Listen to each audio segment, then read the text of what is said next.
Hola, queridos amigos, bienvenidos a un episodio más de esta serie, Lorenzo Peña, su vida y sus proyectos. Estamos transmitiendo desde Tres Cantos, Madrid, en el Reino de España, y desde Cuenca, en la República del Ecuador. Soy Marcelo Vázquez, profesor de filosofía en la Universidad de Cuenca. Estamos en el área de filosofía del derecho y hoy día vamos a concentrarnos en lo que es la lógica jurídica. Lorenzo ha hecho un gran aporte a la lógica jurídica. Su sistema es la lógica nomológica. Vamos a analizar cuáles son sus axiomas, sus reglas de inferencia, a analizar cuáles han sido las objeciones que se han presentado contra varios de sus principios. Veremos las respuestas que tiene Lorenzo en contra de dichas objeciones y finalmente Lorenzo nos va a hacer un análisis crítico del sistema de Alchurrón y Bulligin en la versión que tienen ellos de la lógica deóntica estándar. Entonces, este episodio de hoy va a ser puramente lógico, por supuesto, detrás de eso hay una filosofía, una manera de ver las normas, en realidad una filosofía del derecho. Recordemos que Lorenzo es un justnaturalista y cree que el núcleo del derecho natural está en la lógica nomológica. Eh, Bienvenidos a todos. Lorenzo, muchas gracias por tu tiempo. Para empezar, quisiera recordarles que lo que vamos a presentar el día de hoy está en el libro Visión Lógica del Derecho, que fue publicado en el 2017 por Plaza y Valdés Editores de Madrid.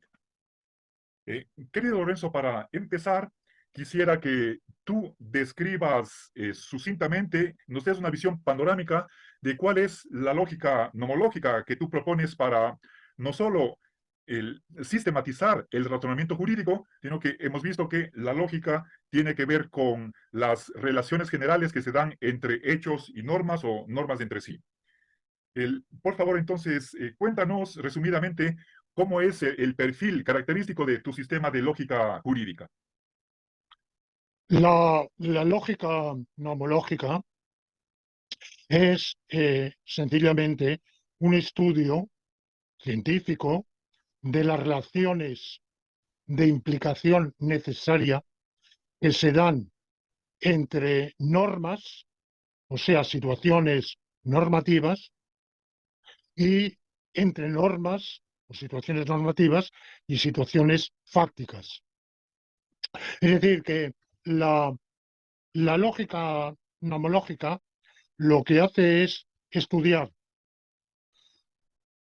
en el supuesto de que exista una o varias normas en un mundo, una o varias situaciones normativas en un mundo, ¿qué otras situaciones normativas existen en ese mundo? Y en el supuesto de que en un mundo se dé una cierta combinación de situaciones normativas y situaciones fácticas, que necesariamente que otra situación normativa se da también en ese mundo. Son implicaciones necesarias porque indican que no hay mundo posible en el cual cumpliéndose las premisas, no se cumpla la conclusión. O no hay mundo posible en el cual los antecedentes implicativos no impliquen el consecuente implicativo. Es decir, que en la medida en que se esté realizando en ese mundo lo expresado, lo denotado en la eh, prótesis implicativa, se realiza en esa medida también, por lo menos, lo expresado en la apódosis implicativa. No olvidemos que una situación jurídica o deóntica o normativa es el venir afectado un estado de cosas por una, eh, por una propiedad, una determinación normativa, que son tres: prohibición, obligación y permisión o licitud. En realidad basta una, porque es lícito que A equivale a que no está prohibido que A. Y no está prohibido que A equivale, o mejor dicho, está prohibido que A equivale a que es obligatorio no A. Y por tanto es lícito que A equivale a no es obligatorio no A. Y viceversa, que sea obligatorio que A equivale a que no sea lícito no A. Por tanto, nos basta con un operador deóntico, una sola determinación deóntica, más la negación, para, con uno de ellos, de obligación, de licitud, colocando una negación delante y otra detrás, obtenemos el, el reflejo del espejo, por decirlo así, que es la otra, obligación, licitud, licitud, obligación. La licitud, la obligación, son determinaciones, propiedades que tienen los estados de cosas en sociedades. Al margen de la existencia de sociedades, los estados de cosas no vienen afectados por determinaciones normativas, pero sí desde el momento en que existe una sociedad, por lo menos una sociedad de animales, ¿verdad? Porque también hay sociedades de plantas, por ejemplo, y seguramente no querríamos extender, bueno, yo no veo necesidad ninguna de extender normativa alguna a las plantas que tienen una vida puramente vegetativa, pero sí a los animales que tienen no solo vida vegetativa, sino vida sensitiva. Tienen conocimiento perceptivo de la realidad y apetitos, tendencias. Bueno, eso es una situación normativa, puede ser general, es obligatorio, todos tienen obligación de obrar así o de que esto tal hecho se realice, o singular, fulano tiene obligación de hacer esto. Son situaciones, son normas, es decir, hay quien puede reservar la palabra norma para la general, pero eso tiene un inconvenientes, vamos, uno puede usar las palabras como le dé la gana, claro, pero si aparece en el Boletín Oficial del Estado el nombramiento de Antonio López como gobernador de la provincia del Guayas, eh, mm, eso es un precepto que expresa una norma, y es una norma singular. Le es lícito a Antonio López, no solo lícito, sino obligatorio, tomar posesión de la gubernatura de la provincia del Guayas. De manera que las normas pueden ser singulares y generales, donde podemos imaginar dos escenarios. Uno en el cual la existencia de ciertas normas no acarrearía necesariamente la existencia de otras, ni la combinación de situaciones normativas determinadas y situaciones fácticas también determinadas, tampoco acarrearía necesariamente la existencia de ninguna otra situación normativa. Esto es lo que pensó Kelsen, el grandísimo filósofo del derecho positivista, el máximo del siglo XX, Hans Kelsen, que murió en su Austria natal. Él era austríaco, pero había tenido que vivir refugiado en Estados Unidos durante la guerra y antes, y luego volvió, regresó a Austria, murió en Viena y escribió una obra póstuma, Teoría General de las Normas, que es para mí la mejor de las suyas. Y después de Kelsen, después de haber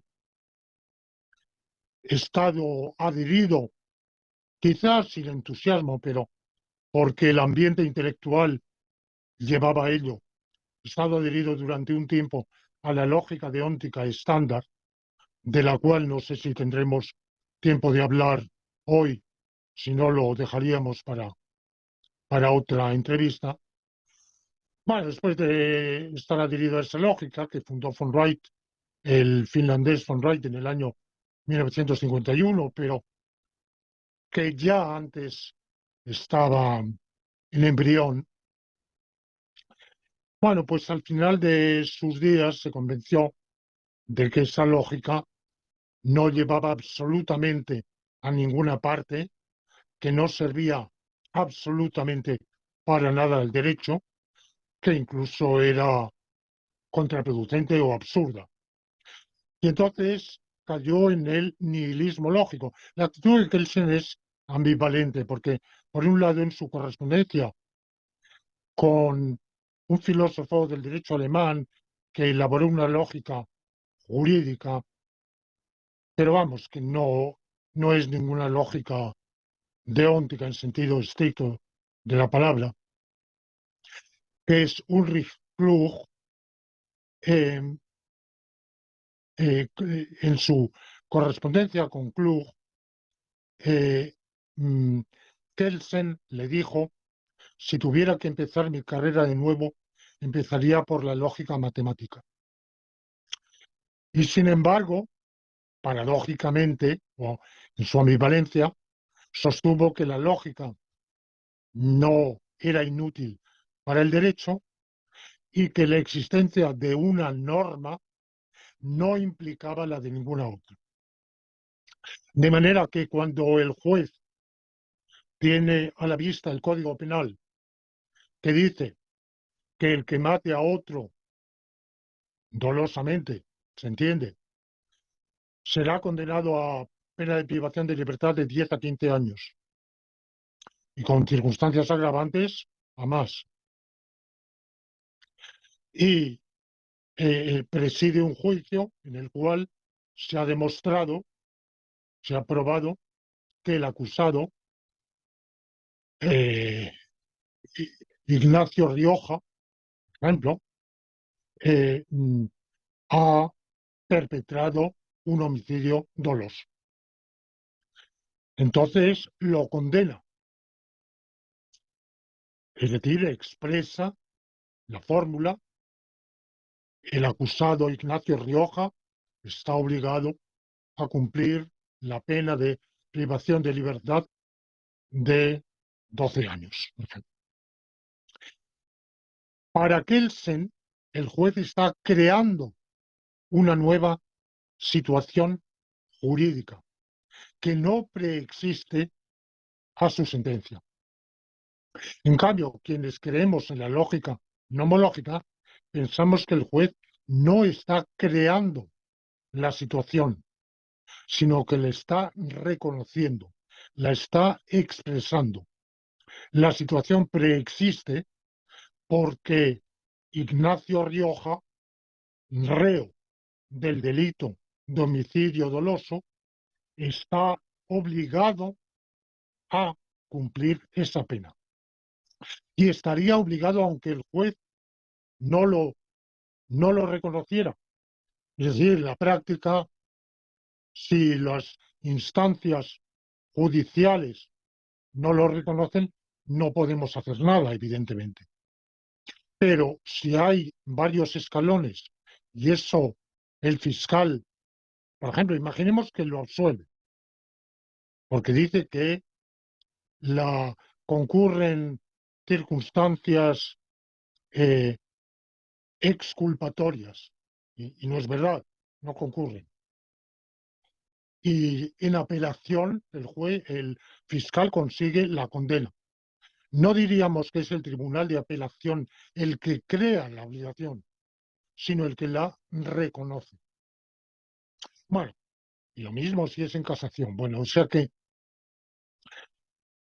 la lógica nomológica se caracteriza por eso y por tanto la lógica nomológica va a seguir un criterio totalmente distinto del criterio que tiene la lógica deóntica estándar, que para nada considera situaciones jurídicas, que no reconoce las situaciones jurídicas y que únicamente reconoce hechos,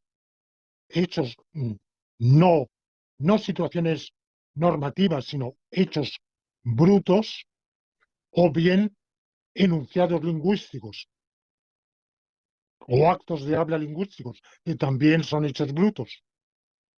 No reconoce lo normativo, no reconoce que en el mundo se den, en la realidad se den determinaciones deónticas. Y eso va a marcar que el tipo de lógica que puede hacer es total y absolutamente diferente. Por otro lado, la lógica nomológica considera que hay consecuencias normativas que se derivan de combinaciones de situaciones, unas de ellas normativas y otras de ellas fácticas. En cambio, la lógica deóntica estándar se atiene a una lectura cuestionable de lo que dijo Hume en una obra de juventud o de lo que se había venido interpretando, porque los intérpretes actuales de Hume han superado esa visión, de que lo normativo y lo fáctico son mundos, son compartimentos estancos, son mundos inconmensurables y por tanto que una premisa fáctica es totalmente irrelevante para una conclusión normativa y viceversa. Y no es así, todo lo contrario, en la lógica nomológica, que considera que ciertas situaciones normativas se dan solo en virtud de que se han dado también determinadas situaciones fácticas. Por ejemplo, el ejemplo que acabo de poner, Ignacio Rioja ha matado dolosamente a un semejante. Eso es fáctico. Es decir, que voluntariamente ha matado a un semejante sin que concurra causa alguna de justificación. No lo ha hecho en legítima defensa, ni en estado de necesidad, ni llevado por una situación de miedo insuperable, ni... Bueno, no hay ninguna causa de exculpación o justificación. Entonces, eso es fáctico. Pero de ese hecho más la norma general de que quien perpetre esa conducta, es obligatorio que quien perpetre tal conducta sea castigado, él tiene que ser castigado. Por tanto, pero solo por eso, en un mundo en el cual no Ignacio Rioja no mate, no tiene obligación de, de ser castigado. Esto marca la mayor diferencia entre la lógica nomológica y la lógica deóntica estándar. A esto se añaden otras muchísimas diferencias, pero vamos a reseñar tres. Primero, la lógica nomológica se basa en una lógica subyacente cuantificacional gradualista. Por tanto, hay grados.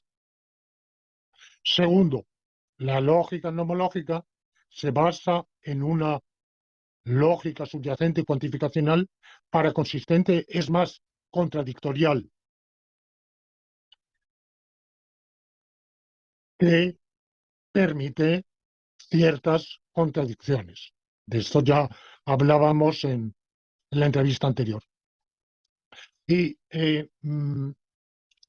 de resultas de este abanico, de esta combinación de particularidades que separa la lógica nomológica de la lógica deóntica estándar o de cualquier otra lógica deóntica hasta ahora propuesta, la lógica nomológica tiene en su haber, en su patrimonio, ciertos axiomas, ciertos principios que son exclusivamente suyos y que desconciertan o, mm, o provocan incluso malestar, extrañeza, descontento, desazón entre quienes no la han cultivado y no se han familiarizado con ella. Si me lo permites, voy a pasar ahora una instantánea en la cual vamos a ver los axiomas de esa lógica nomológica, axiomas y reglas de inferencia. Por supuesto, Lorenzo.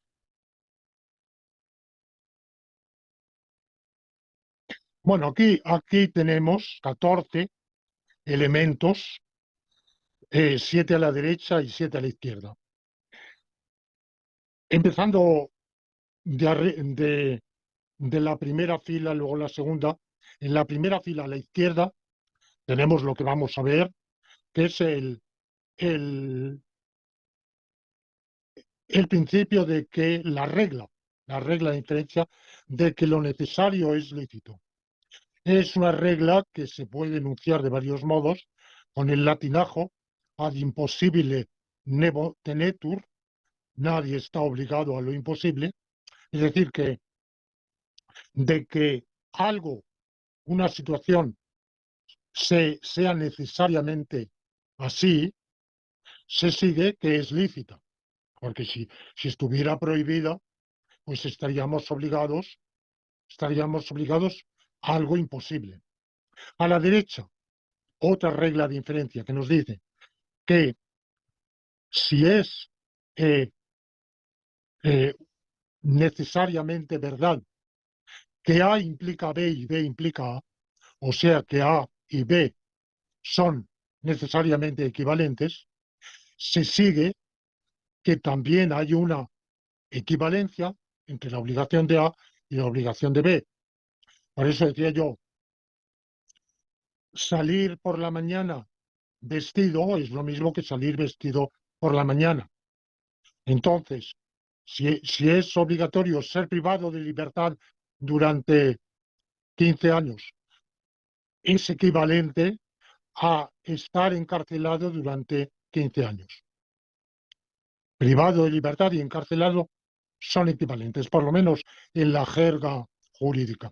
Por consiguiente, decir es obligatorio que esté privado de libertad, se puede decir es obligatorio que esté preso, que esté en prisión o en presidio.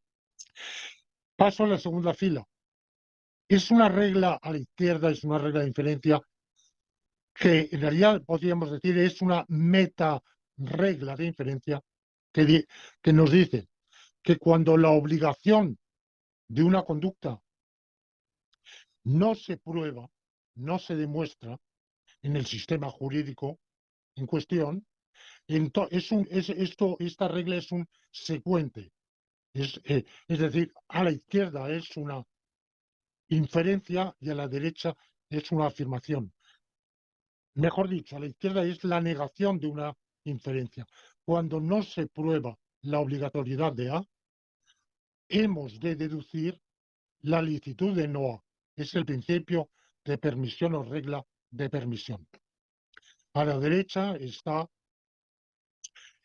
el principio deóntico de subalternación, y es que obligatoriamente lo obligatorio es lícito. Es obligatorio que en la medida en que una obligación exista la obligación de una conducta, esa conducta sea también a fortiori lícita. Llegamos a la tercera fila. A la izquierda está el principio de colicitud. Dos situaciones separadamente lícitas son conjuntamente lícitas. A la derecha tenemos la obligatoriedad del bien común. Es un axioma. Ahora, en adelante todos son axiomas. A la izquierda es el principio de consecuencia jurídica en una versión, en la versión para la obligatoriedad, y a la derecha en la versión para la licitud.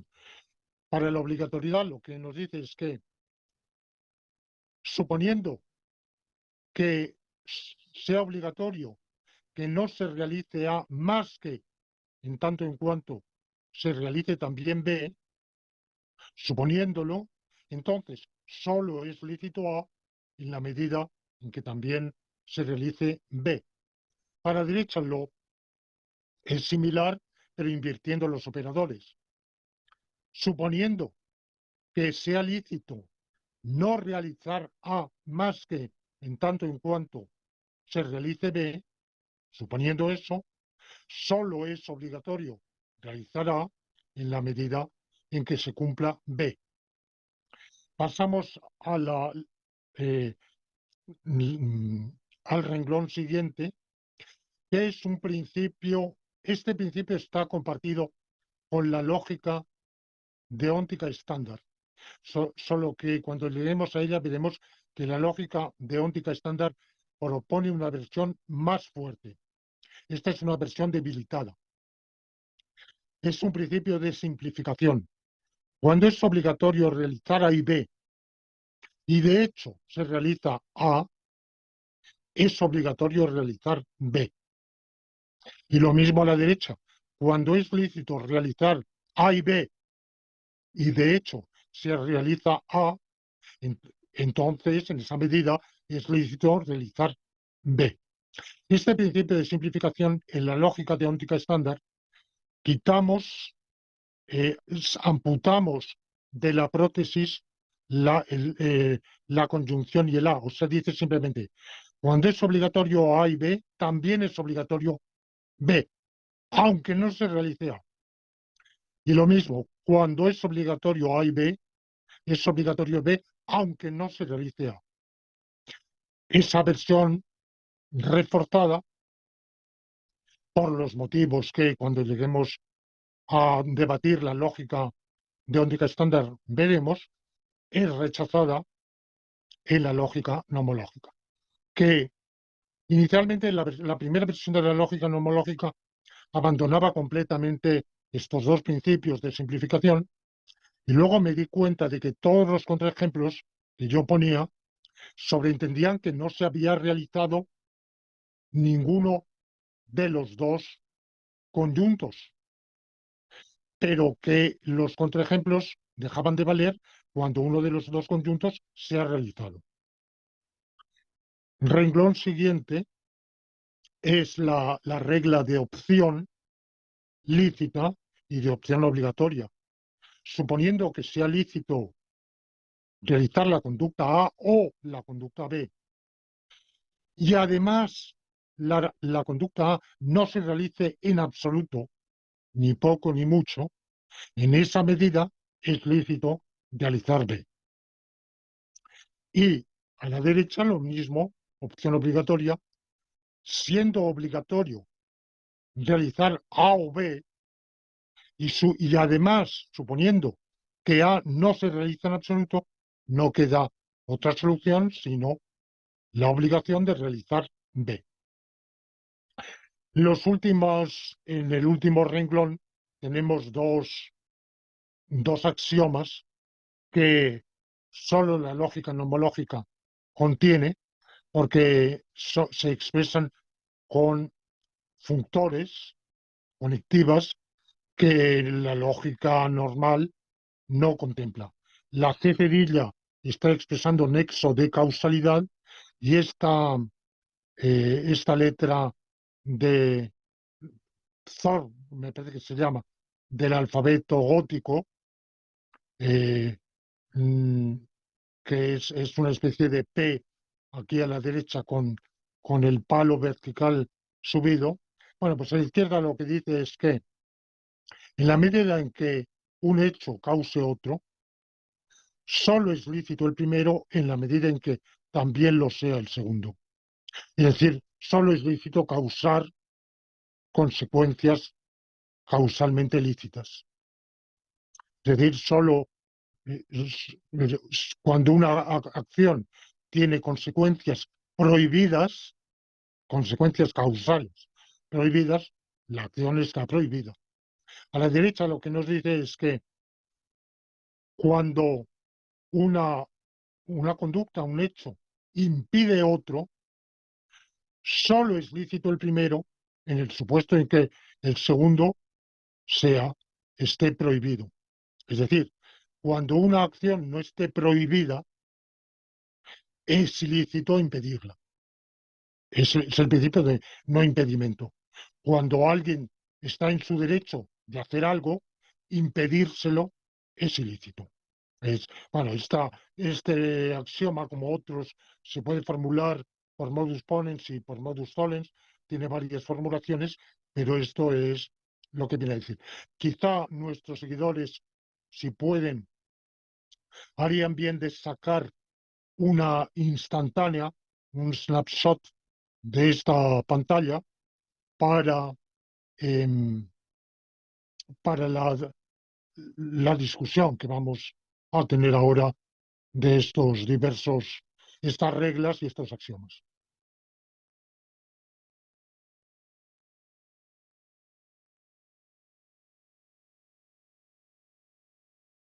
Muchas gracias, querido Lorenzo. Ahora vamos a ir punto por punto examinando varios de los axiomas o principios o reglas diferencias que componen tu lógica nomológica. Sabemos que por más que estemos en una disciplina científica como es la lógica, no hay unanimidad. Y creo que también la discusión está presente incluso en las ciencias exactas. Y si no, ¿qué sucede en los congresos, por ejemplo, de física? Entonces, ante la existencia de varias propuestas de lógica, Lorenzo, tus principios, tus reglas de diferencia han sido cuestionados y obviamente lo que queremos en esta entrevista es pasar revista a cuáles han sido las objeciones que se han lanzado en contra de tal principio, axioma o tal regla de diferencia y cuáles son tus respuestas. Empecemos con el doble principio de modus ponens deóntico. Aquí hay una variedad, una diversidad, dependiendo de cuál sea el operador deóntico que está presente en una de las premisas y en la conclusión.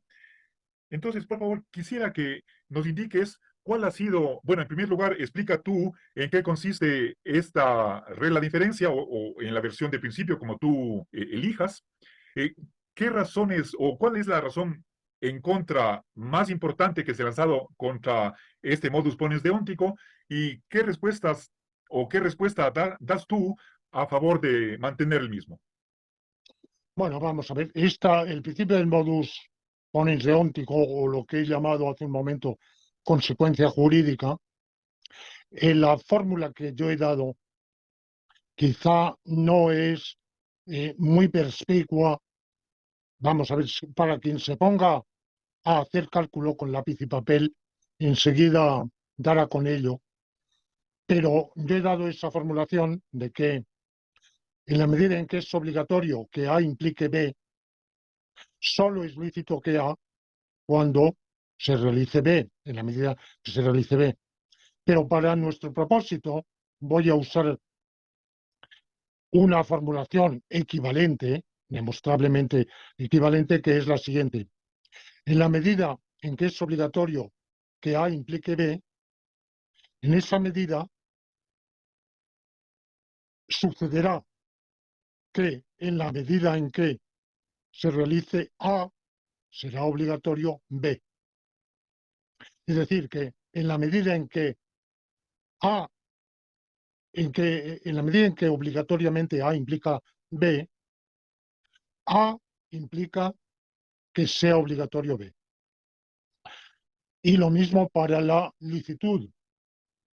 En la medida en que es lícito que A implique B, en esa medida A implica que es lícito B.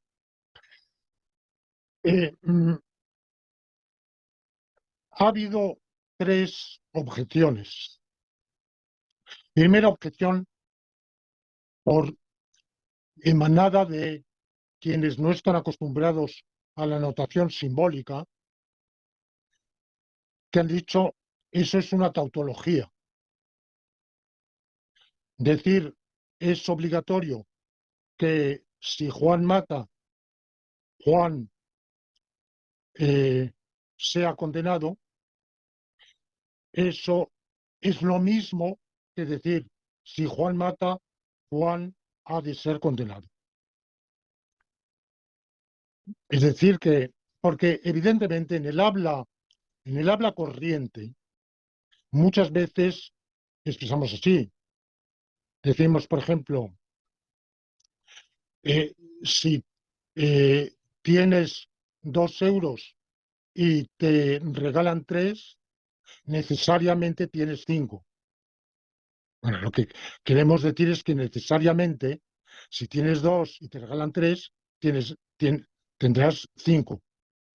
Pero no que sea una verdad necesaria que tú tengas 5 euros, evidentemente. Lo necesario es el vínculo entre la prótesis y la apódosis. Pero quienes no manejan, no están acostumbrados al, a la notación simbólica, a la escuela, decía el difunto don Mario Bunge, que pocas cosas enseñaban a un pensamiento riguroso.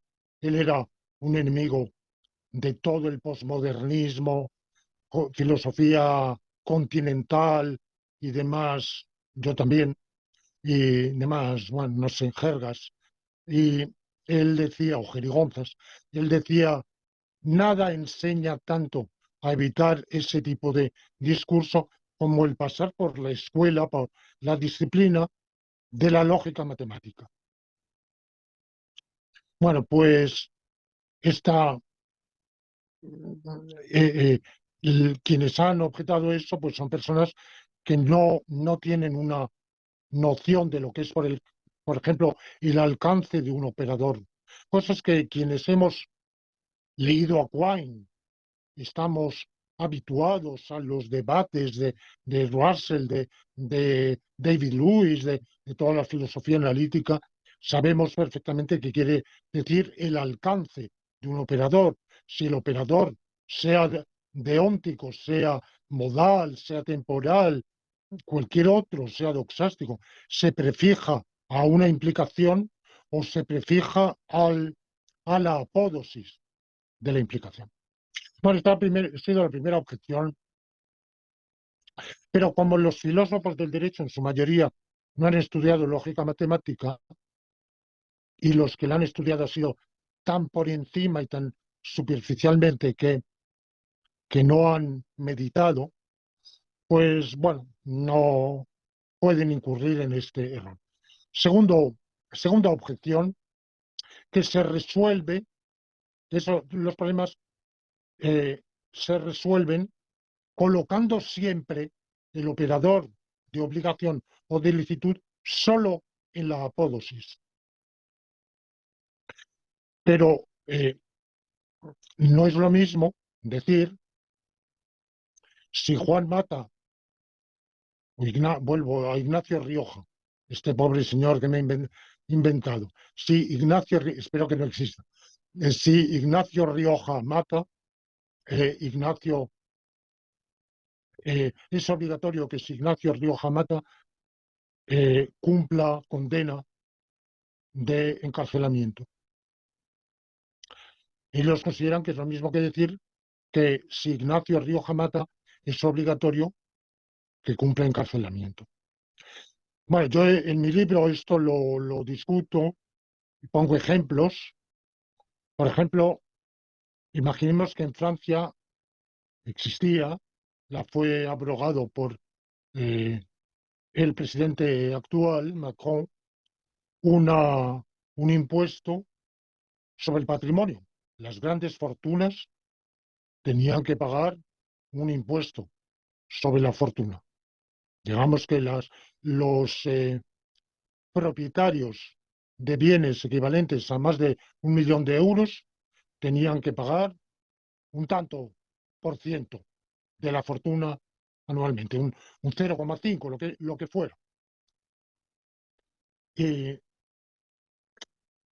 supongamos que todos los propietarios franceses de esas fortunas tienen cuenta corriente bancaria en las Islas Caimán.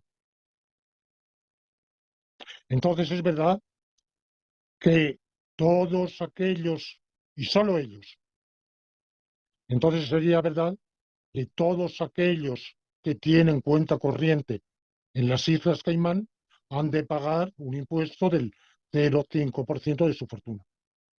Amigo, pero esto no es lo mismo que decir que es obligatorio que quienes tengan cuenta corriente en las Islas Caimán paguen el impuesto. No, no. La,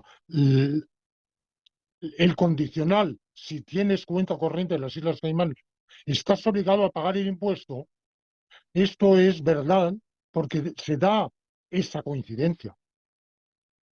Y por tanto, no es nunca lo mismo si A, entonces es obligatorio B, que es obligatorio que si A, entonces B. Pero como la lógica deóntica estándar no sabe ni puede mezclar la obligación de la implicación con una obligación, con un hecho y con la obligación de la apódosis, entonces se inventan este artilugio que es poner la obligación siempre en la apódosis, lo cual nos lleva a que o no han entendido lo que es la implicación o nos lleva a consecuencias absurdas. Además, cuando el legislador dice es obligatorio que quienes tengan tal fortuna paguen impuesto sobre la riqueza, está promulgando una obligación. Pero quien afirma quienes tengan tal riqueza, esos están obligados a pagar, quienes tienen tal riqueza, esos están obligados a pagar este impuesto, eso es una afirmación.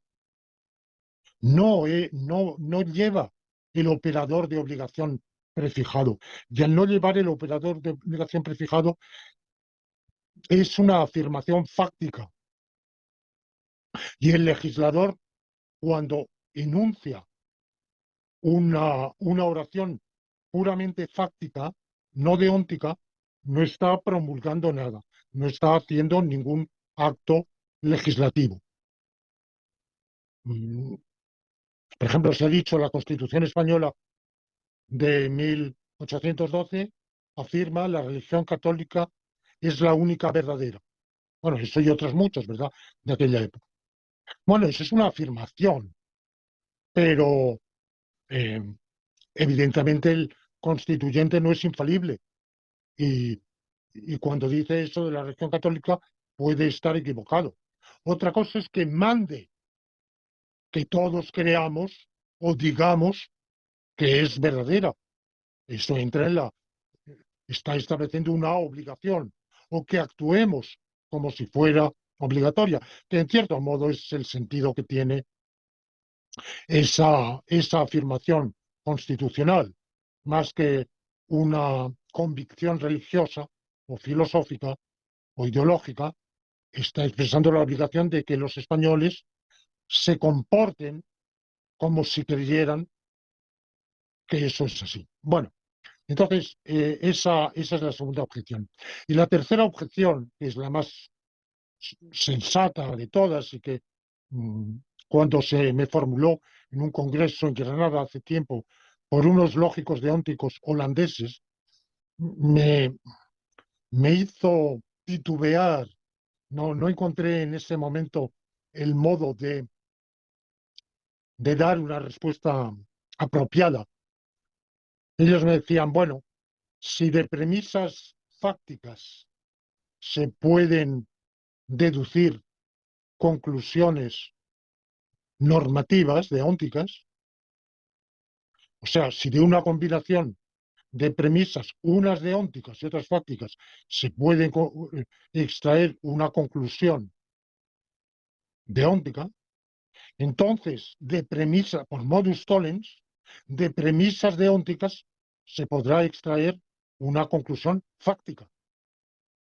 Es decir, que sabiendo qué obligaciones hay y cuáles, qué conductas son obligatorias y cuáles son lícitas, solo con eso podemos averiguar cómo es el mundo.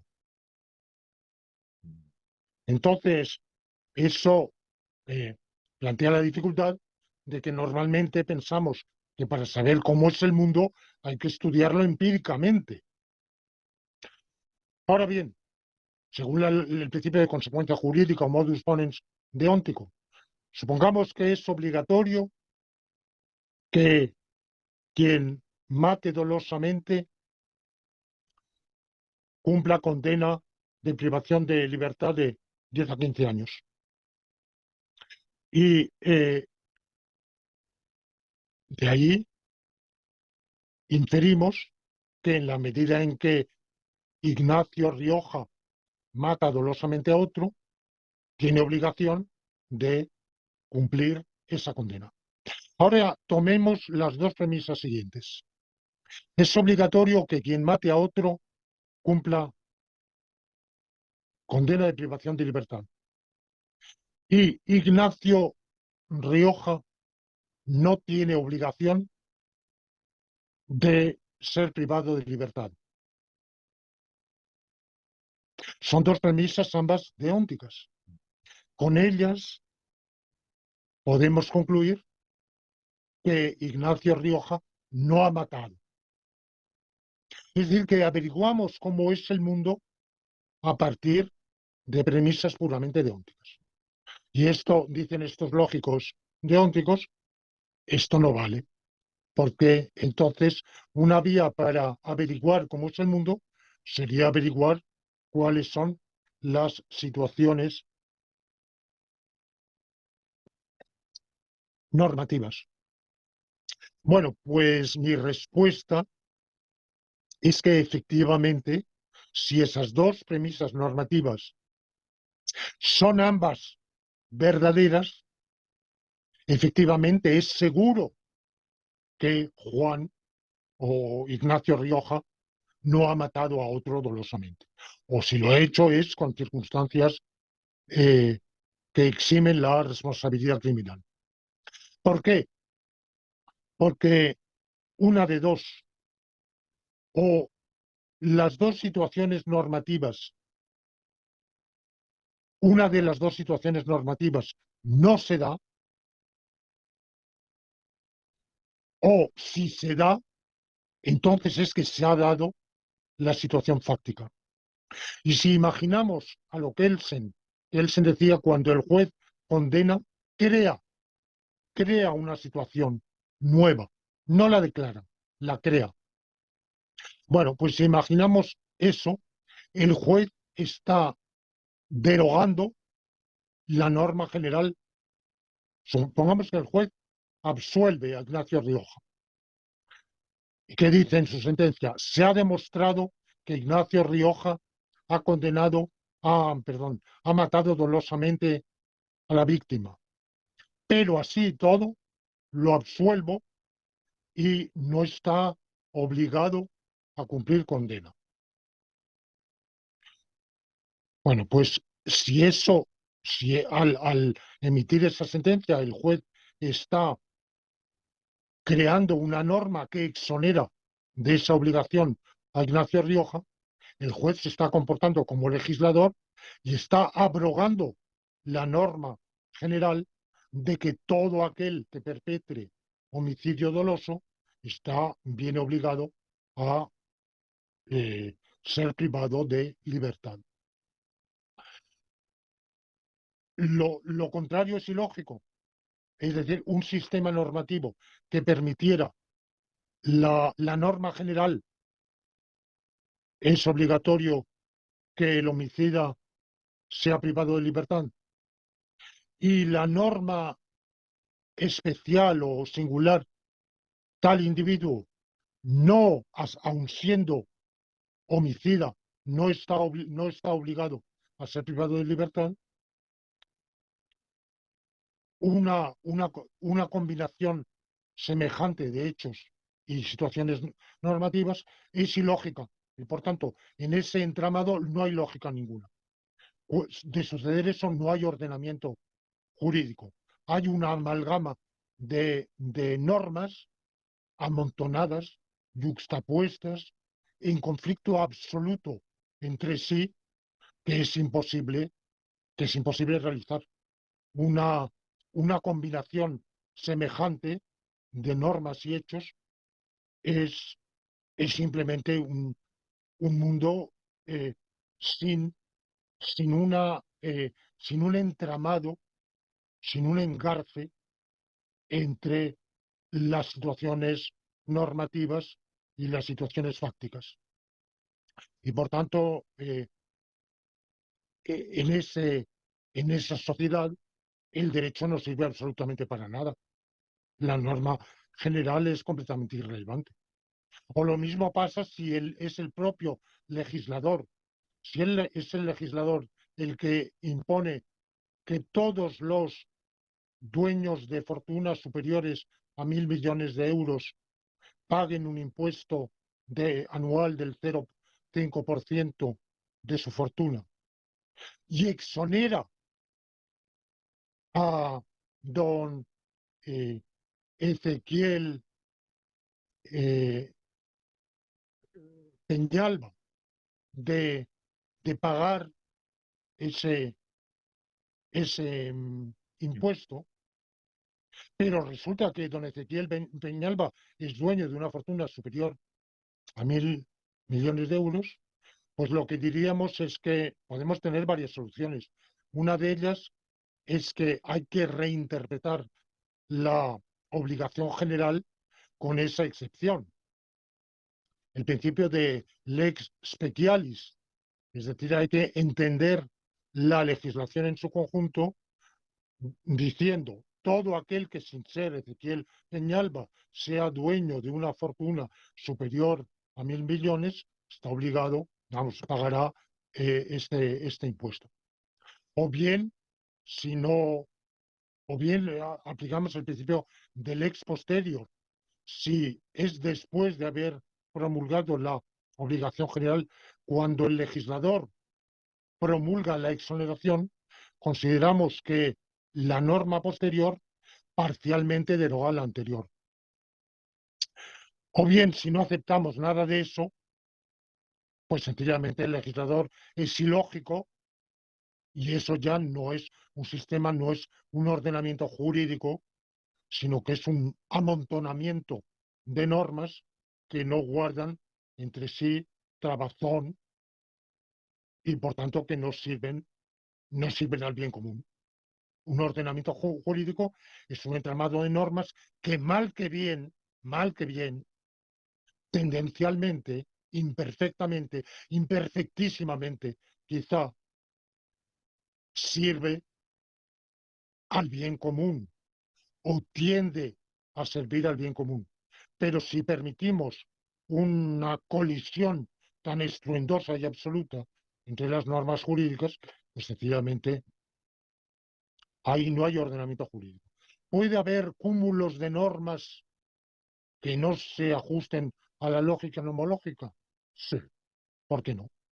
Pero no son un ordenamiento jurídico. Ya, perfecto. Muchas gracias, querido Lorenzo.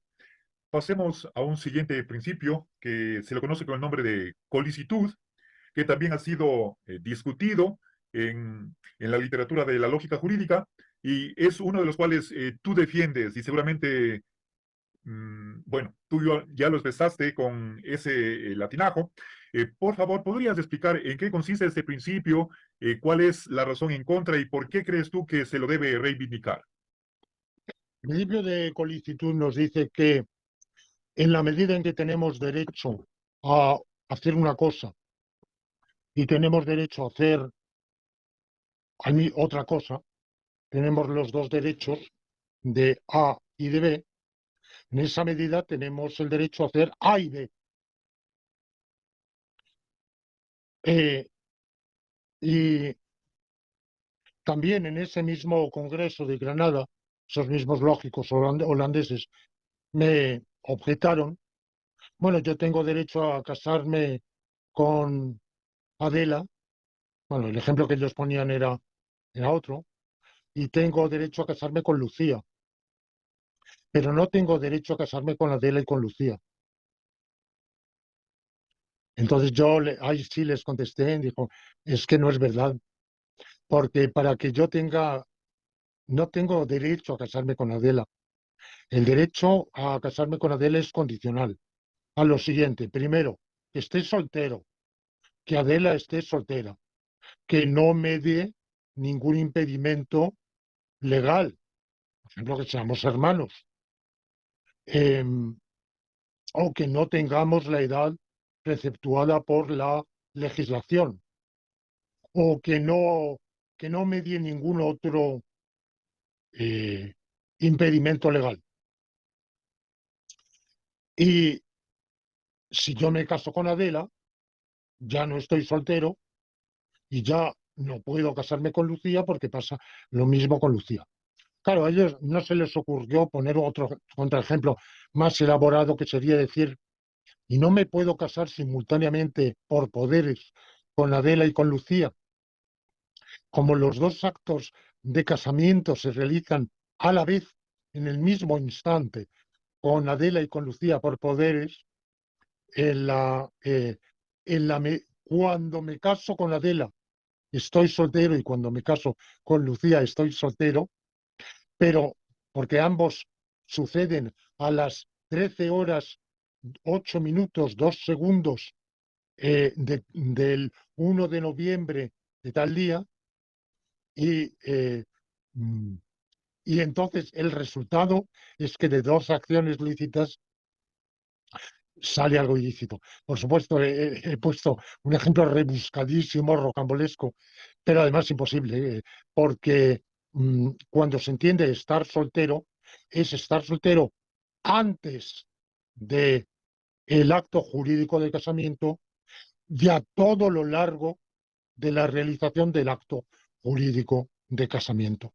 Es decir, que en ese supuesto que el legislador no ha imaginado, porque hace falta la fértil y fecunda imaginación de un filósofo para inventar un ejemplo similar, pero no, la ley habría que entenderla así, es obligatorio estar soltero antes del acto y durante el acto. Y, si se quiere, no ser bígamo como resultado del acto, puesto que la bigamia además es un delito. Bueno, pues lo mismo con algún otro contraejemplo que se me ha puesto de que, por ejemplo, tenemos libertad de palabra, pero un miembro de un consejo de administración no tiene derecho a ser miembro del consejo de administración, tiene derecho a su libertad a expresar sus opiniones, pero no tiene derecho a informar de lo que en secreto se delibera en ese consejo. Bueno, ciertos ejercicios, el derecho de libertad de palabra no es absoluto, es incondicional, pero no es absoluto. Es decir, incondicionalmente tenemos libertad de palabra, pero no tenemos incondicionalmente libertad de palabra para todo. Esa libertad está delimitada, entre otras cosas, por compromisos que contraemos contractualmente. El abogado, por ejemplo, está obligado a guardar el secreto de sus clientes. No puede, en nombre de la libertad de palabra, divulgar secretos de eso, o el médico, de su paciente. Bueno, eh, mm, creo que los contraejemplos que se han puesto, pues todos ellos eh, mm, confunden los derechos condicionales con los derechos incondicionales. Y cuando hablamos de un derecho incondicional, no de un derecho condicional.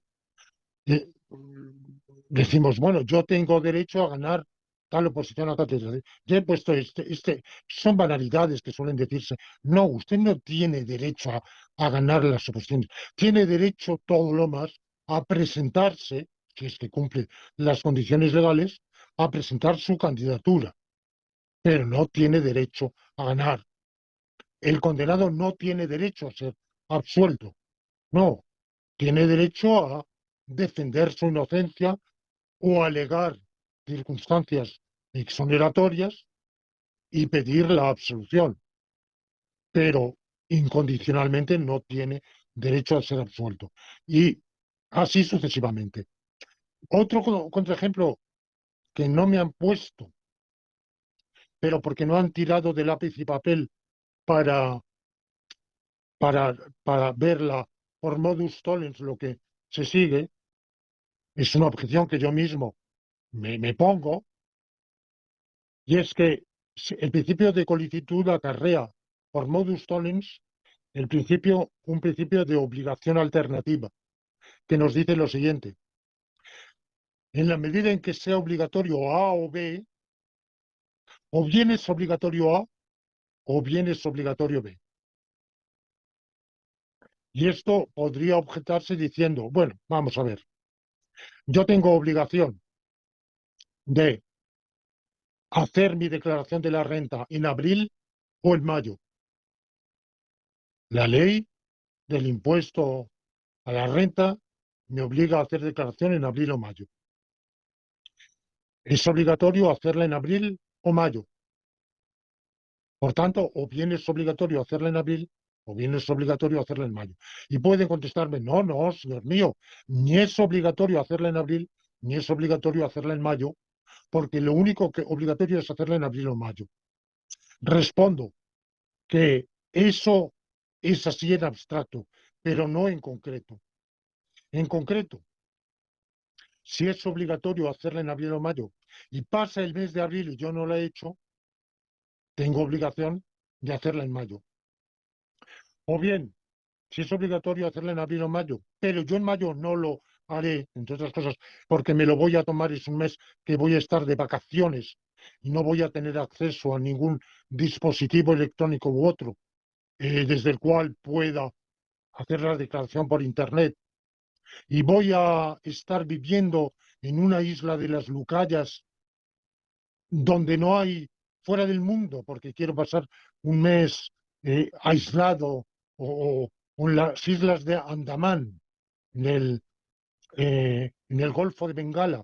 Hay una isla, eh, no sé si es la isla Andamán o alguna de esas, que una de ellas está habitada por poblaciones que no tienen ningún contacto con el mundo externo, ni quieren tenerlo. Bueno, pues supongamos que hay una isla aislada del Océano Índico, deshabitada, y yo me voy a ella, tengo previsto pasar en ella el mes de mayo. No puedo hacer. Ya está claro que yo mismo me impido hacer declaración de la renta del mes de mayo. Bueno, pues en ese supuesto tengo obligación de hacerla en el mes de abril. O sea que, aunque en abstracto no sea obligatorio hacerla en abril, ni sea obligatorio hacerla en mayo, en concreto y según las circunstancias, es obligatorio hacerla en abril o es obligatorio hacerla en mayo. Y yo no puedo decir, no, no lo he hecho en abril porque yo no tenía obligación de hacerla en abril. Y tampoco la he hecho en mayo porque yo no tenía obligación de hacerla en mayo. No, no, no, señor mío. Si usted tenía obligación de hacerla en abril o en mayo, si no la ha hecho en abril, ya no le queda más que la obligación de hacerla en mayo. De manera que esa objeción, que no sé por qué no me han formulado, pero que encantadísimos los adeptos del enfoque estándar me la harían si se les hubiera ocurrido, yo se la brindo para que, a ver si ellos encuentran un modo de hincar más eh, la cuña. eh, bueno, pues yo pienso que también tiene perfecta solución. Muchas gracias, querido Lorenzo. Pasemos a un siguiente principio que también ha sido cuestionado, el de subalternación preceptiva. Por favor, indícanos, aclara, describe en qué consiste este principio, cuál es la objeción que se ha lanzado contra el mismo y cuál es la respuesta que das tú para sostener la validez de este principio. La subalternación deóntica es, o sea, no la obligatoriedad de la subalternación deóntica, sino la mera subalternación deóntica, es decir, que lo obligatorio es también lícito, es un principio comúnmente admitido por casi todas las lógicas deónticas, incluyendo la lógica deóntica estándar. La única lógica deóntica que yo conozca que echaba por la borda la subalternación deóntica fue una lógica deóntica paraconsistente que elaboró el difunto Richard Sylvan o Richard Rowley para evitar algunas. Ya, es un poco paradójico que quien admite las contradicciones quiera evitar ciertas contradicciones o antinomias deónticas, pero bueno, al margen de cómo, de su sistema, que bueno, no ha tenido eco ninguno y pocos lectores, pero bueno, no voy a discutirlo porque no viene al caso, pero todos los demás aceptan el principio de subalternación deóntica. Lo que no aceptan es el principio de obligatoria subalternación deóntica. ¿Y por qué no lo aceptan? Primero, porque no se les ha ocurrido. Segundo, porque en general no entienden que una obligación pueda caer bajo el alcance de una obligatoriedad, pueda caer bajo el alcance de otra obligatoriedad. Es decir, ellos entienden que lo obligatorio es lícito, pero no entienden que obligatoriamente lo obligatorio sea lícito. No entienden qué quiere decir eso. El único autor que muy argumentadamente defendió que una obligación no puede caer bajo en el alcance de un operador de obligatoriedad fue el difunto Héctor Neri Castañeda, que una adalid de la lógica deóntica estándar, pero una lógica deóntica estándar que él defendía con una metafísica especial que distinguía entre proposiciones y practiciones que yo expuse, analicé y critiqué, interpreté y critiqué en un artículo póstumo de homenaje a, mm, al maestro Castañeda, la metafísica de Héctor Castañeda, y su lógica deóntica también la critiqué, ya no me acuerdo en qué escrito, en uno de los primeros trabajos de lógica nomológica. Bueno, él daba un argumento ontológico y él decía, eh, mm, es, mm, carece de sentido, en virtud de ese argumento, es un argumento metafísico, quiero decir ontológico, no es el argumento ontológico, ¿verdad?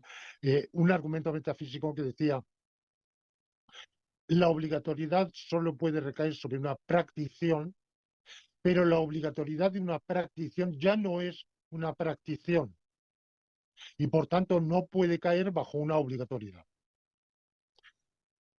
Por otro lado, desde el punto de vista de quienes consideran que solo existen hechos fácticos sin determinación normativa o bien enunciados lingüísticos prescriptivos, no entienden la obligatoriedad de una obligación o la obligatoriedad de una implicación cuyo implicante y cuyo implicado son deónticos, son normativos. Yo creo que ahí incurren en una insuficiencia, y es que, bueno, me temo que ya hoy no vamos a hablar de la lógica deóntica estándar, pero veremos que está inspirada en la lógica modal, la lógica de lo necesario y lo posible, y por supuesto en la lógica modal sí que se habla de lo necesariamente necesario, de lo necesariamente posible, de lo posiblemente necesario y de lo posiblemente posible. Bueno, el principio de subalternación obligatoria, la preceptividad de la subalternación, en la lógica nomológica de él, con otros principios y reglas de inferencia, inferimos la subalternación, o sea, la afirmación de que lo obligatorio es lícito. Inferimos más cosas. Inferimos que lo obligatorio es lícitamente obligatorio y que lo lícito es lícitamente lícito. Y hay que, dice, bueno, pero en derecho, ¿qué sentido tiene? Es otra de las particularidades de la lógica nomológica. Me dicen, bueno, en derecho, ¿qué sentido decir que una obligación es lícita o que una licitud es obligatoria? Bueno, pues las constituciones lo establecen. Por ejemplo, cuando la Constitución española dice nadie estará obligado a declarar sobre su ideología u opiniones, reformulándolo, quiere decir lo siguiente: está prohibido que le sea obligatorio a alguien declarar sobre sus opiniones. O dicho de otro modo, es obligatorio que cualquiera tenga derecho a no declarar sus opiniones. Es obligatorio que todos tengan derecho al silencio.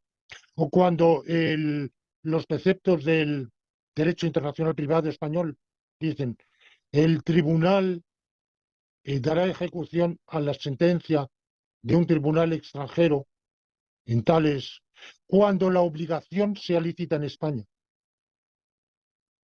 Es decir, cuando en España sea lícito que exista esa obligación, cuando sea lícito que se dé esa obligación. O sea que efectivamente el lenguaje jurídico prevé, lo mismo podríamos decir con la primera enmienda de la Constitución Federal norteamericana, la famosísima primera enmienda, que reformulada, entre otras cosas, dice eh, es obligatorio que no sea obligatorio profesar una religión. Es obligatorio que sea lícito no profesar religión alguna o no profesar la religión preferida por el legislador o la que sea. Bueno, pues esto, estas son las dificultades de ese principio, pero insisto en que mis objetores apenas es de los que menos han discutido. Quizá porque en esta formulación les choca demasiado, se aleja demasiado de su horizonte de intelección, como diría un hermenéutico, para incluso para discutirlo. Bien, muchas gracias, querido Lorenzo. Avancemos, pasemos a otro principio que es muy importante, importantísimo, diría yo, en toda tu lógica nomológica, en tu filosofía del derecho, y es el principio de no impedimento. Es decir, está prohibido impedir acciones ajenas que sean lícitas. Nuevamente, por favor, quisiera que tú nos aclares el contenido de ese principio. ¿Cuál es la razón por la cual ha sido objetado, rechazado por otros lógicos deónticos? Y finalmente, ¿qué crees tú que se puede decir en su favor para reivindicarlo? Bueno, aquí este principio se ha enfrentado a una andanada de, de objeciones repetitivas, un tanto mm, que vienen de dos confusiones.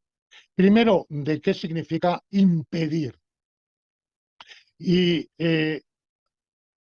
algunos han dicho, se puede impedir por una conducta que no implique fuerza ni coacción ni amenaza de ningún tipo.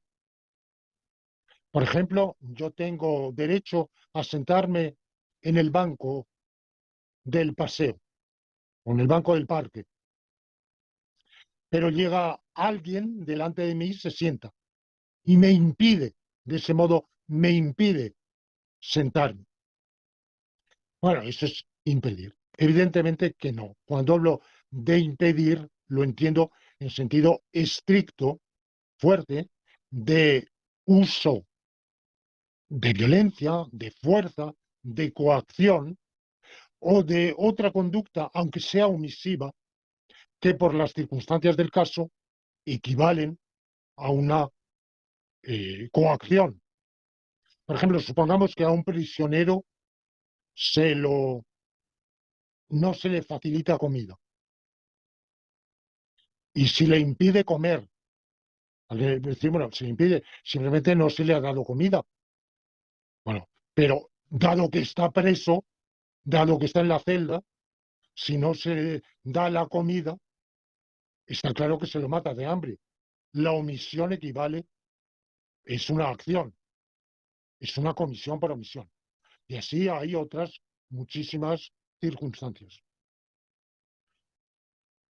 En ese caso, la omisión no es fuerza, pero concurre una, unas circunstancias que sí implican el uso de la fuerza. Vaya fuerza, haberlo recluido. De manera que aquí en el libro que ha señalado me vi obligado para responder a esa dificultad que en realidad yo la veo un poquillo frívola.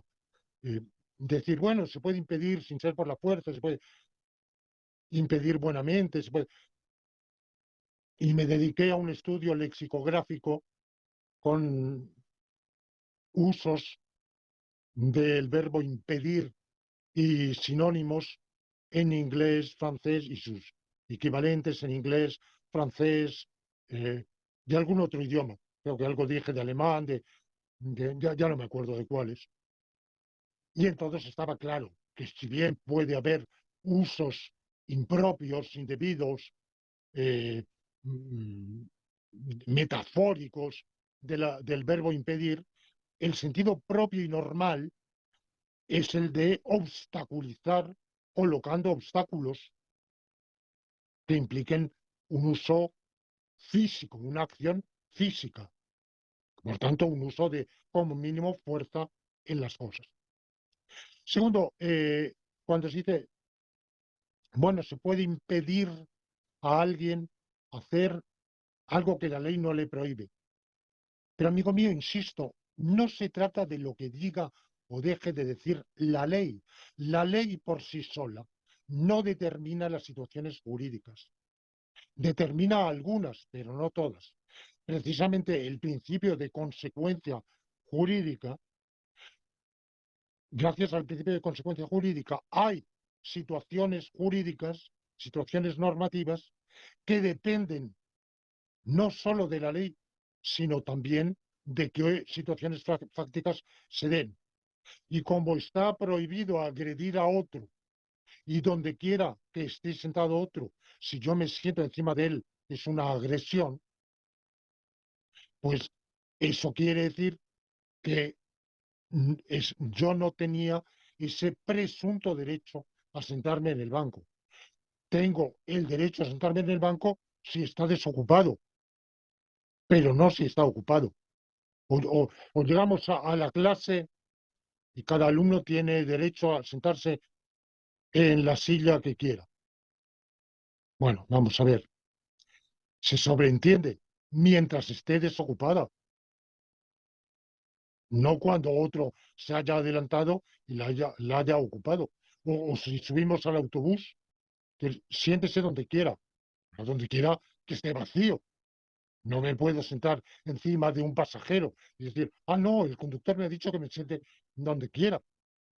No, bueno, hay que entender, evidentemente, condicionado a que sea un asiento vacío. Eh, la machaconería con la cual se me ha objetado este principio viene yo creo, de la dañina influencia en el mundo filosófico hispano de la corriente de Alchurrón y Bullivín, para los cuales hay situaciones que el derecho ni prohíbe ni permite, vacíos, lagunas jurídicas.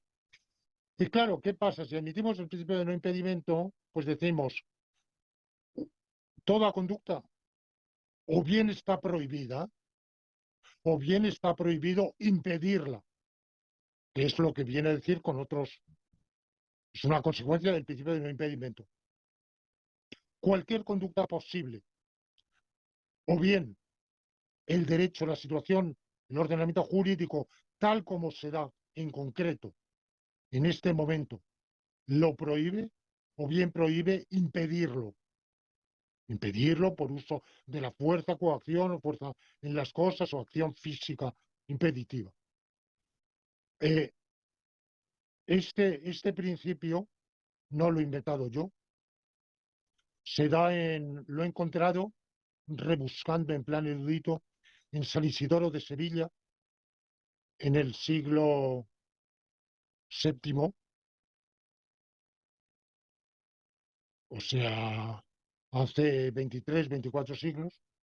Lo he encontrado en Hobbes, implícitamente, lo he encontrado en Bentham, y hay positivistas que lo defienden, pero bueno, por supuesto, implícitamente lo defienden todos hasta tiempo reciente, pero ninguno se había persuadido de que no era una tautología, sino que requería un axioma especial. Pensaban que era una simple tautología. Para Hobbes, por ejemplo, el sentido que tiene el pacto social es el de instituir un soberano que nos deje a todos vivir en paz unos con otros y que nos dé seguridad contra impedimentos ajenos. Mientras el soberano no nos prohíba una conducta, nos es lícito hacerla, y cuando nos es lícito hacerla, al prójimo le está prohibido impedírnosla, porque para eso está el soberano, cuya función es justamente asegurar, garantizar nuestra libertad, libertad de la cual gozamos en la propia medida en que el soberano lo quiere. El soberano puede restringir lo que quiera nuestra libertad, pero mientras no nos haya prohibido una conducta, sí tiene que prohibir a los demás impedirla. Esto está claro leyendo el Leviatán. Hobbes nunca lo formula en los términos en que yo lo estoy formulando, pero está claro que es un supuesto que él tiene. Bueno, pues el principio de no impedimento, evidentemente, es uno de las eh, señas de identidad más acusadas de la lógica nomológica y más en general de toda la filosofía jurídica que yo propongo. Muchas gracias, querido Lorenzo. Avancemos a otro principio. Bueno, en realidad hay una doble versión, una variedad al interior del mismo. El- los dos principios de opción, opción lícita y opción preceptiva, también han sido objetados. Por favor, descríbenos, aclara en qué consisten estos principios y nuevamente tú señalarás las objeciones que se han dado en contra y finalmente por qué crees que debe ser defendido. Vamos a ver, la opción.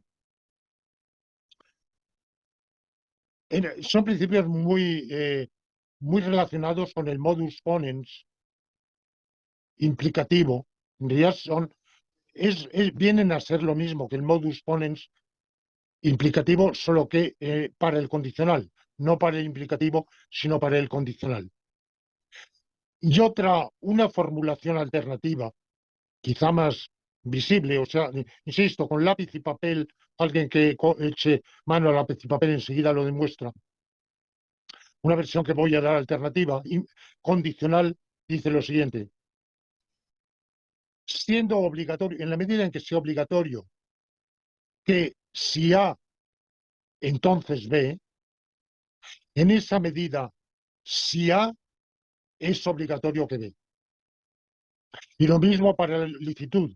En la medida en que sea lícito, si A, entonces B, en esa medida, si de hecho A es lícito B. Bueno, esto pueden parecer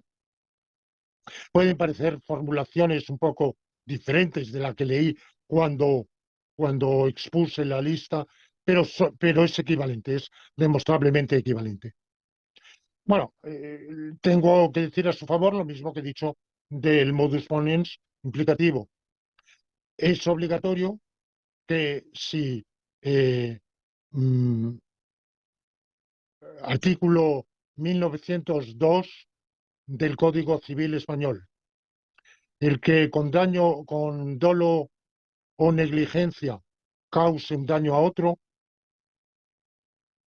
reparará el daño causado.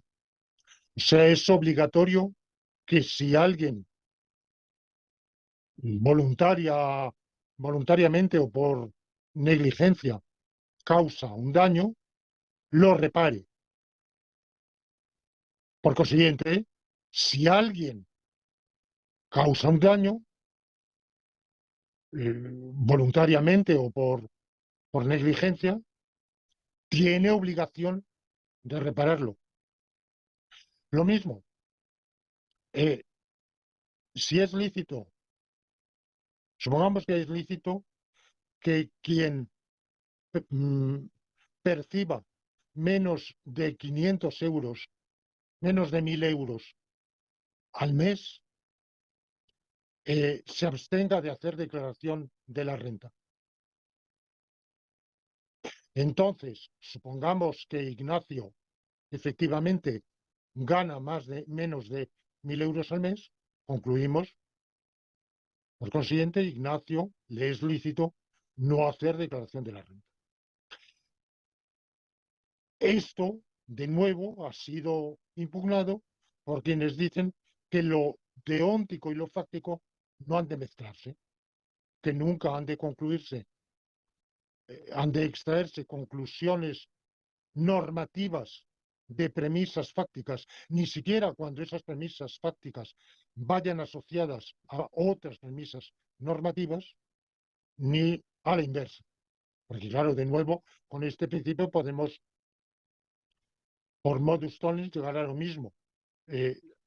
Supongamos que es obligatorio, es lícito a quien gane menos, es lícito que quien gane menos de 1.000 euros se abstenga de hacer declaración de la renta. Y que Ignacio no tiene obligación de hacer declaración de la renta. Bueno, pues concluimos que es que gana menos de 1.000 euros.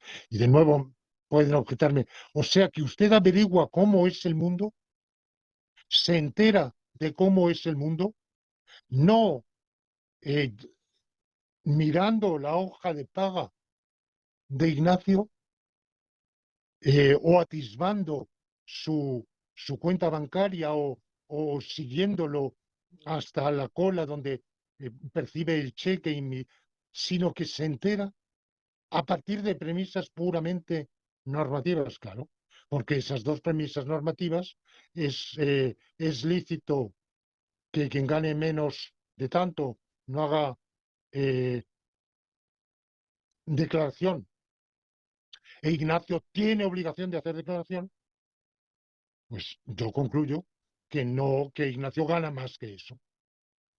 En la otra formulación es obligatorio que A o B, y de hecho A no se realiza en absoluto, eh, es obligatorio que B. Entonces, pues, hay quien obcecadamente sigue diciendo, bueno, por ejemplo, este tipo de problemas, el que mejor lo ha discutido es Héctor Neri Castañeda, ¿eh? Es el autor a quien yo he visto discusiones más. Su muerte prematura por cáncer lamentablemente truncó su carrera académica y hoy posiblemente esté un poco olvidado, seguramente, pero su discusión era muy interesante decía, no ponía este ejemplo en particular, pero vamos, siguiendo la estela de su argumentación, se podría decir lo siguiente: no, ni es obligatorio A ni es obligatorio B, es simplemente obligatorio A o B. Y haciendo B, yo no es que B sea obligatorio, es que A o B es obligatorio. Y haciendo B, lo que realizo a la vez es A o B, que es la obligación. Bueno, yo respondo que en la situación concreta en que yo me haya abstenido por completo de hacer A, el único modo de hacer A o B es hacer B. Y por tanto yo tengo obligación de hacer B. Y lo mismo para la licitud. Y de hecho cualquier jurista lo reconocería. Es decir, que un lógico, un filósofo, profesor de Indianápolis, como era él, respetabilísimo y una lumbrera intelectual, pero no se había frotado al mundo del derecho. En el mundo del derecho, claro que si un jurista dice es obligatorio A o B, pero el afectado se ha abstenido por completo de A, el jurista concluye, tiene obligación de B. Bien. Gracias, querido Lorenzo. Pasemos a otro principio que también ha sido fuertemente discutido, el de causación lícita. A ver, que considera prohibidas aquellas conductas cuyas consecuencias causales lo sean. ¿Sí? Por favor, ¿cómo defenderías tú este principio? Este principio se ha objetado diciendo que hay causas de hechos contrarios a los valores del ordenamiento jurídico y que sin embargo están permitidas. Este principio ha sido muy poco discutido, ¿eh?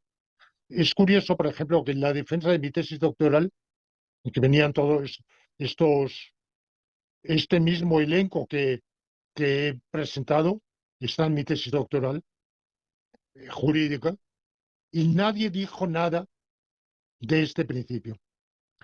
La, la única, la única crítica que yo he recibido indirectamente de oídas, no que me la hayan formulado a mí, sino que se la han formulado a alguien que me lo ha, es que hay riesgo, ahora hay una teoría penal nueva. Los penalistas también cada poco tienen sus nuevas teorías. Y ahora la teoría en boga es la del riesgo permitido. Por ejemplo, clavar el puñal en el corazón de alguien está prohibido porque excede el umbral de riesgo permitido para la supervivencia.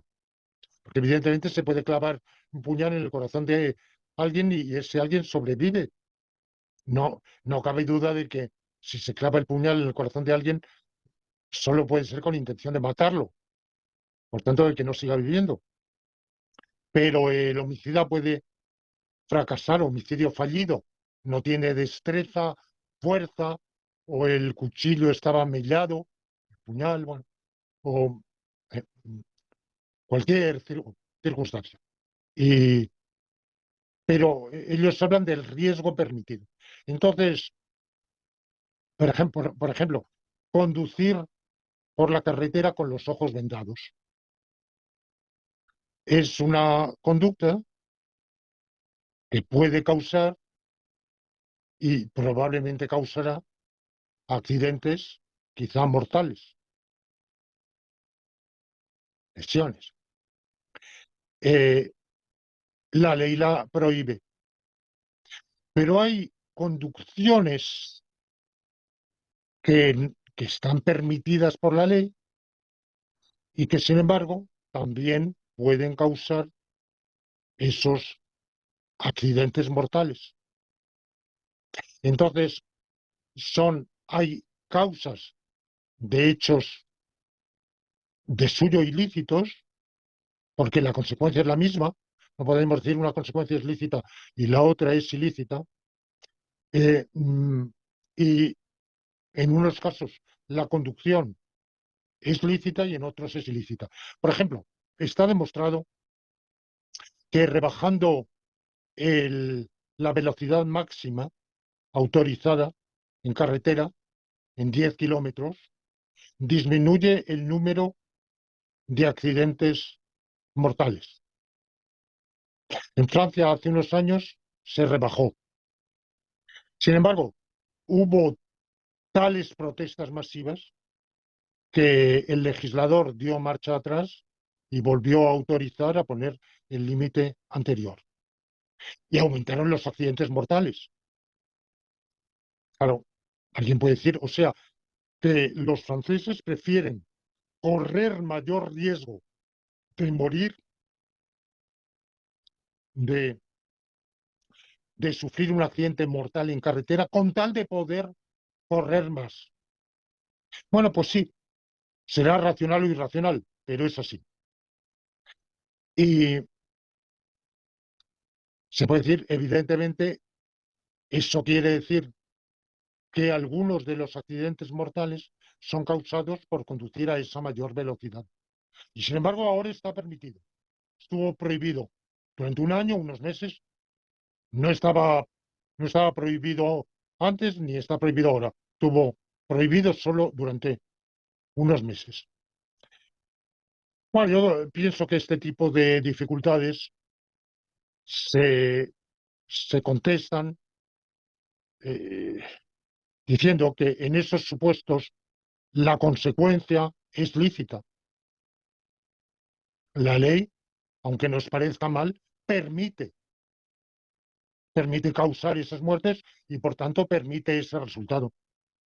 Aunque de manera genérica la muerte provocada de un semejante sea contraria a los valores del ordenamiento jurídico, uno de los cuales es la vida humana, pero hay ciertas muertes que están permitidas y esa es una de ellas. Habría otros modos también de contestar y es que el- esa causación podría matizarse en el sentido de que eh, se aplicaría ese principio únicamente a los casos en que la causación misma no esté permitida por la ley. Es decir, el que ilícitamente cause un resultado ilícito está obrando ilícitamente, porque esa causación no está permitida por la ley. Cuando la ley la permite, cuando la ley está elaborada de tal modo que establece ese riesgo permitido, pues quiere decir que establece un número de casos en los cuales la causación será lícita. Hay otras dificultades también para el principio, y es que la causa de un efecto ciertamente no es causa de la causa del efecto, pero si el efecto es ilícito, causarlo, la acción que lo cause, será ilícita. Por tanto, la acción que cause esa acción también será ilícita. Y así al infinito. Entonces, claro, puede decirse, bueno, eh, hay una tienda que vende cuchillos. La causa de que el homicida haya apuñalado con un cuchillo a otro es, entre otras cosas, que se encuentra en posesión de un cuchillo que ha comprado ayer en esa tienda. Y por tanto, el vendedor ha obrado ilícitamente. Yo creo que aquí podemos decir, no, no es evidentemente la mera posesión del cuchillo lo que causa su utilización contra otros. La prueba es que la mayoría de nosotros tenemos cuchillos en la cocina, mejores o peores, y que no vamos por ahí manejándolos para clavárselos a nadie. Eh, y que la mayoría de quienes tienen un puñal lo han utilizado para pelar la fruta o partir el queso o pelar las patatas o cualquier otra cosa, pero no para apuñalar a nadie, ¿verdad? Pero bueno, ese tipo de dificultades podrían formularse y yo pienso que la solución iría por ese lado. Abandonar el principio sería deleterio, porque sería dar carta blanca a realizar acciones cuya consecuencia causal está prohibida, de modo general.